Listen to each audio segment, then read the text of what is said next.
বুঝলি ভাই, কালকে মামার বাড়ি গেছিলাম, যে খেতে দিয়েছে গায়ের মাংস করে উল্টা হয়ে গেছে ওরা। খাবার মনে হয় ভালোই টেস্টি রে ভাই। সেইটে ছি, আজকে আবার খালার বাড়ি যেতে হবে রে।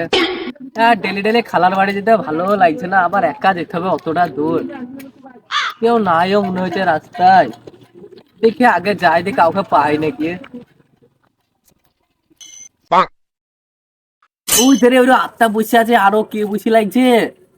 যাই দে আত্মাকে নিয়ে যাই সাথে করে, একাদা যাওয়া মানে সব মানে ভালো হবে। আত্মা ভাই, এবার শুনতো ভাই। কি হইলো রে ভাই?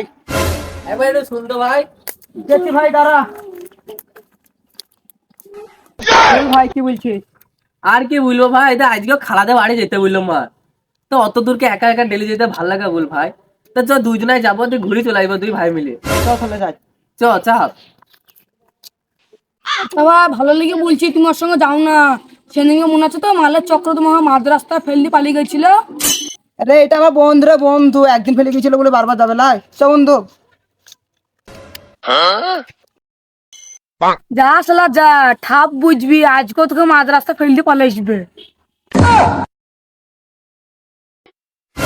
আল্লাহ, এত জরুরি কথা আমি কি করে ভুলে গেলাম রে।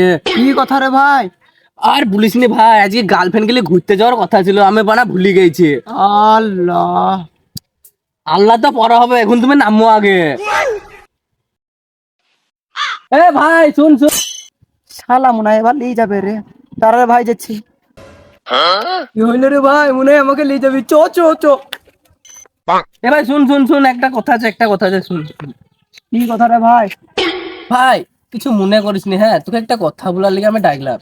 এই তো ভাই 10 কিলোমিটার, তুই একটু হেঁটে চল যা, তাহলে আমারও আমার গার্লফ্রেন্ডের সাথে দেখা করে চলে আসা হয়ে যাবে। শালা বললে কি রে, অরেন লেগে ডাকলে আমাকে?